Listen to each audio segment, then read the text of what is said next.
Sejam muito bem-vindos para mais um vídeo para política, o canal mais polêmico de todo o Brasil. Eu sou Pedro Pinheiro. Eu sou Adriano Augusto e vamos ao que interessa.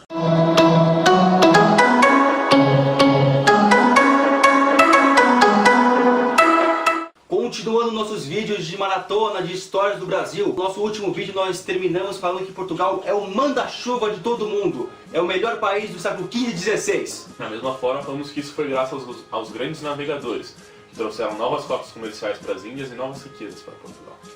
Bartolomeu Dias foi o cara que conseguiu passar pelo Cabo das Tormentas. Vasco da Gama chegou às Índias. E por último, só que muito mais importante para os brasileiros, Pedro Álvares Cabral chega da América do Sul, especificamente no que hoje é o Brasil. Zeus. O que foi isso?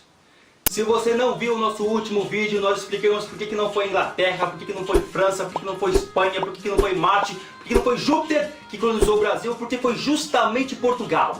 Nós explicamos também direitinho porque em 1500 a chegada deles não serviu para nada. Nadinha. O Brasil foi inútil para Portugal nas primeiras décadas da sua vida. Mas agora nós vamos começar a falar do começo da nossa história. O começo da nossa história documentada pelos europeus. Documentada, tá, gente? É importante isso. O que você aprende na escola é a história documentada do Brasil. Tem muito tempo antes disso. De qualquer forma, vem com a gente aqui para aprender sobre o nosso primeiro ciclo de história documentada. Fomos descobertos por Portugal, só que não éramos muito importantes. Nossa importância era quase nula. Lembrando que isso aí cai na prova, hein? Em 1498, Vasco da Gama chegou às Índias. E aí, é festa para Portugal o tempo todo. Foi o primeiro país que conseguiu chegar no Oriente sem passar pelo mar Mediterrâneo.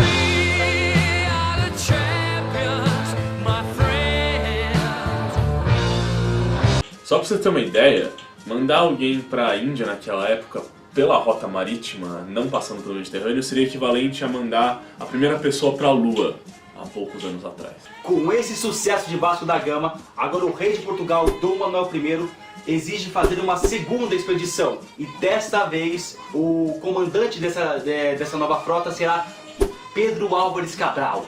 E ele terá à disposição 13 navios. Ah, mas isso é muito! Só pra você ter uma ideia, a frota de Vasco da Gama, que é o cara que conseguiu chegar nas Índias, somada com a frota de Cristóvão Colombo, que é o cara que conseguiu descobrir a América, juntos somados não soma essa expedição do Pedro Álvares Cabral. Então o cara tinha uma responsabilidade muito maior. A orientação de Cabral era bem simples, era conseguir o mesmo sucesso que o Vasco da Gama. Só que com um detalhe, ele deveria seguir uma rota um pouco mais para o ocidente. Com isso, ele acabou desviando um pouco demais, chegando a descobrir um novo continente. Isso dificulta muito mais a ideia de que Cabral conseguiu encontrar o Brasil e a América do Sul inteira por acidente. Sim, era um navegador extremamente experiente que simplesmente desviou demais da sua rota. Uma história um pouco difícil de entender. Não, gente, saca só o mapa. Olha onde o Cabral saiu. Ele saiu aqui de Portugal, de Lisboa. E ele tinha que chegar aqui no Oriente, nas Índias. E o cara simplesmente precisava só contornar um pouco o oeste, passar um pouco de onde o Vasco estava, e o cara chega aqui, no Brasil, em um outro continente que não é nem caminho. E com o passar desse vídeo você vai entender um pouco mais de quão absurdo mais é essa ideia de que ele chegou aqui por acaso. Junto a Cabral acompanhavam mais ou menos 1.300, 1.400 homens. Desses 1.400, além de Cabral, eu acho que mais duas figuras são realmente importantes para essa história. O primeiro é outro navegador que acompanhou o Cabral nessa história, que é Bartolomeu Dias. Lembra dele no último vídeo? Ele foi um navegador que tentou chegar nas Índias antes de Vasco da Gama, não conseguiu, mas pelo menos conseguiu passar pelo Cabo das Tormentas. É mais um motivo pra gente achar que é muito difícil acreditar que o Cabral realmente chegou na América por acidente. Ele estava acompanhando de um navegador experiente que sabia o caminho. O segundo, eu acho que vocês já conhecem, apesar de a gente não ter falado. É Pero Vaz de Caminha, um escrivão português que tinha a missão de documentar toda a viagem de Pedro Álvares Cabral aqui para a rota que ele escolhesse. De qualquer forma, ele fica muito importante para essa história e daqui a pouco vocês vão descobrir por quê. Mas enfim, a viagem começa. Cabral, com seus 13 fucking navios, partem de Lisboa, de Portugal, em 9 de março de 1500 e já vão direto para a Índia. E no meio do caminho eles Bom, como nós sabemos, eles chegam no Brasil em 22 de abril do mesmo ano. Eles aportaram no sul da Bahia, no que hoje seria Porto Seguro e na época era chamado de Santa Cruz de Cabralha. É uma praia que existe lá até hoje e é tida como uma praia onde os portugueses chegaram mesmo até hoje. Fiquem felizes vocês baianos, tá? Vocês iniciaram a história do Brasil. E bom, outro fato curioso que dessas 3 embarcações, 3 delas são muito conhecidas. São as 3 caravelas que vieram até o Brasil: Santa Maria, Pinta e Nina. Lembre dos nomes, tá, gente? É uma informação interessante para qualquer brasileiro que gosta de saber da nossa própria história. E bom, se você chegou até aqui, tá aí nessa aventura de novos conhecimentos, como o Cabral esteve numa aventura para novos territórios, e gostou de saber quais eram as 3 caravelas que compunham a frota do Brasil, deixa seu like aqui, isso ajuda bastante a gente. Isso aí, vamos continuar com o vídeo. Cabral chega no Brasil e ele se depara com os primeiros indivíduos brasileiros que nós temos noção do que são. E esses todo mundo conhece, são os tais índios ou indígenas. Os indígenas, mais ou menos como na nossa divisão do país, tinham características de acordo com a sua região.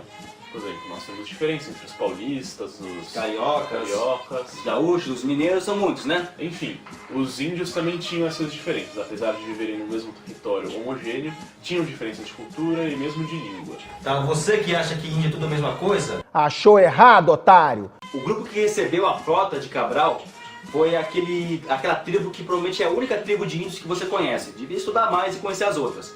Mas a tribo que recebeu Cabral foi os Tupis. Tupis são os índios que vivem no litoral do Brasil, lá perto da Bahia, do Rio Grande do Norte. Aquele grupo de índios que vive perto da praia.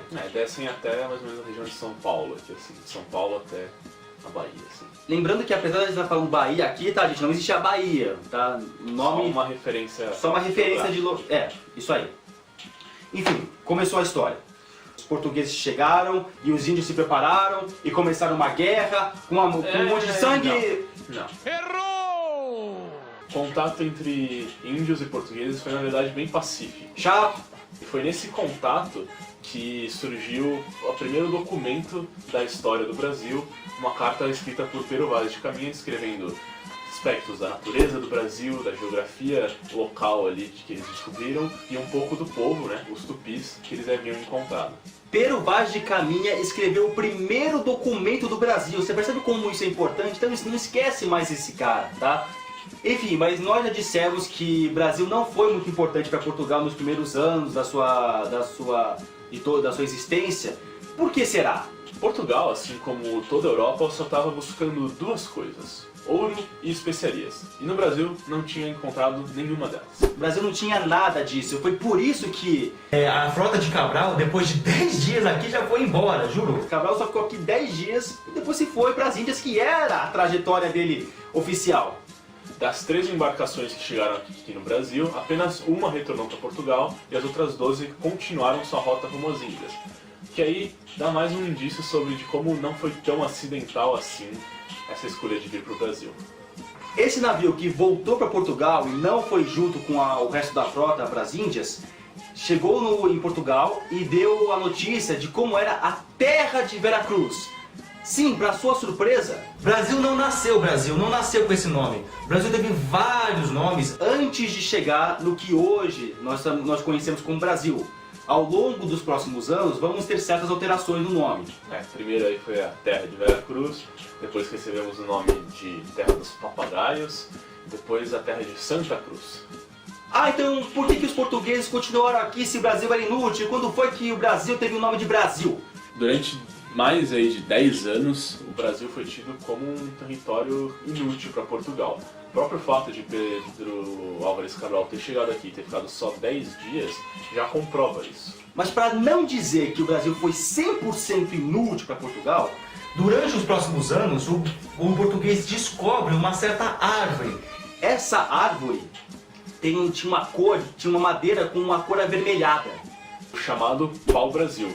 Mas para ter uma noção de como era pouco importante o Brasil, quem vinha aqui explorar o pau-brasil ou eram indigentes ou pessoas criminosas, ou eram os chamados cristãos novos, que são judeus convertidos ao cristianismo à força em Portugal e na Espanha. Cidadãos de segunda categoria, embora eles tivessem o dinheiro necessário para fazer a exploração.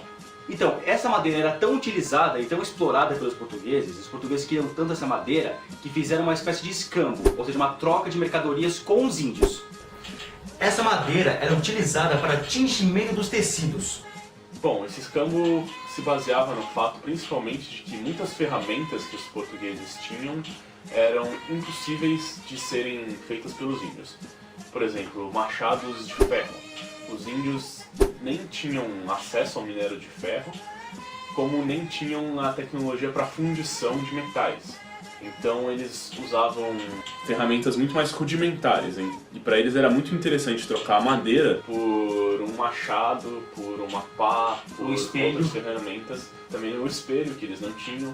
Então, apesar de ficar um estigma de que era uma troca meio besta, né? Trocar ouro por ferramentas, trocar uma coisa valiosa para os portugueses como o pau-brasil por ferramentas simples, na verdade é algo bem útil para os índios. Por causa dessa árvore, por causa da madeira dessa árvore, que foi tão utilizada e comercializada pelos portugueses que tiraram aqui do Brasil, que foi assim dado o nome do Brasil. Brasil veio do nome de uma árvore. Pau-brasil, Brasil.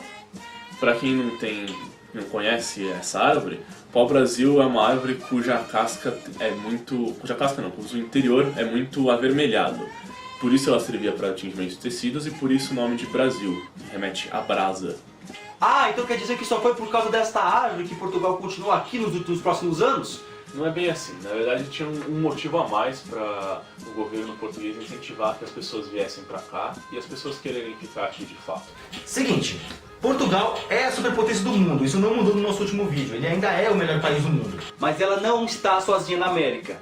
Havia outro país, a rival dela na Europa, que também estava aqui na América. Havia chegado inclusive antes na América de Portugal. É a Espanha. Lembra, antes mesmo da descoberta do Brasil, e que a Espanha mandou Cristóvão Colombo para as Índias, só que o cara também por acidente chegou na América, só que na América do Norte? Então, temos duas grandes potências na América. A chance disso dar treta é muito grande. Para evitar uma briga entre Portugal e Espanha por esses novos territórios, antes mesmo de Portugal mandar uma expedição para vir aqui para a América do Sul, eles tiveram que pedir ajuda para o Papa Alexandre VI. E eles fizeram um tratado que dividia por meio de um meridiano as novas terras descobertas. O nome desse tratado é Tratado de Tordesilhas, que conseguia dividir as terras conquistadas e descobertas pelos europeus em duas. Por um lado ficava para Portugal e para o outro ficava a Espanha. Então se você ver aqui no mapa, olha só a linha imaginária. É uma linha imaginária, tá, gente? Essa linha não existe. Mas ela dividia todos os territórios, até mesmo aqueles que eles não conheciam. Então o Brasil que nós conhecemos hoje já foi território dos dois países. E um fato muito curioso é que você percebe que é bem desproporcional o tamanho da Espanha em relação ao tamanho de Portugal. Isso porque eles não tinham uma noção real do tamanho da terra que eles estavam descobrindo. E também outro fato curioso é que isso já dá um belo indício do porquê que, na verdade, Pedro Álvares Cabral desviou a rota dele e acabou chegando aqui no Brasil. Esse tratado foi feito 6 anos antes do Cabral vir pra cá. É um grande indício de que eles estavam aqui vindo ver o que tinha para o Brasil oferecer para Portugal, digamos assim. Tá. Ah, e só mais um detalhe, gente. Esse Tratado de Tordesilhas dividiu o mundo entre Espanha e Portugal. E só foi assinado por esses dois países, tá? Não esperem que os outros países europeus concordaram com isso, porque não teve concordância nenhuma. Inglaterra, França... Em outro vídeo a gente fala sobre o que aconteceu por isso. Então, com esse tratado conseguindo manter uma certa paz entre os dois países, fica evidente que era importante continuar mandando pessoas aqui para o Brasil, primeiro para explorar a madeira da árvore do pau-brasil e continuar trazendo de volta para Portugal. Em segundo lugar, para mandar pessoas para cá, para garantir que esse território não fosse ocupado por outras nações e que o Tratado de Tordesilhas fosse efetivamente cumprido. É sério, gente, nenhum outro país concordou com esse tratado, tá? Era muito fácil a Inglaterra, a França ou a Espanha querer invadir esses territórios achando que não pertence a Portugal. E essa vai ser a nossa imagem do Brasil. Eu odeio esse martelo. Esse martelo tá enchendo a paciência.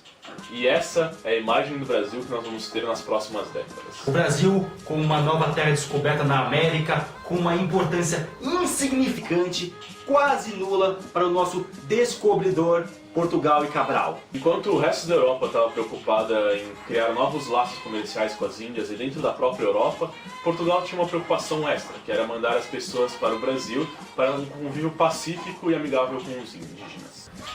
Enquanto isso, explorando e exportando a madeira da árvore que deu nome ao nosso país. E garantindo que essa nova terra seria propriedade da coroa portuguesa. E isso durou 30 anos, de 1500 até 1530 mais ou menos. Porém, a partir de 1530 isso vai mudar. O Brasil vai se tornar muito mais importante tanto para Portugal como para todo mundo. A partir do nosso próximo vídeo. Então é isso, galera. Fim de papo. Acabou! Se você gostou de saber um pouco mais sobre 1500 e 1530 aqui no Brasil, deixa seu like, compartilha esse vídeo aí para espalhar conhecimento para seus amigos. Você tá aí na sua época de provas e veio aqui buscar uma ajuda, também dá essa força pra gente, manda pros seus amigos. Tá, nesse vídeo aqui nós começamos a história do Brasil. O Brasil ainda tem muita coisa, muito assunto, muito conteúdo que ainda vamos até chegar nos dias atuais, tá, gente? E por isso, se inscreve aqui no canal que nós vamos estar atualizando constantemente os nossos conteúdos. Se você gostou dessa maratona que estamos fazendo sobre histórias do Brasil, então deixa aqui nos comentários se você acha que devemos continuar essa história, porque é muito legal que a gente faça isso com vocês. Então é isso. Tchau! Até mais!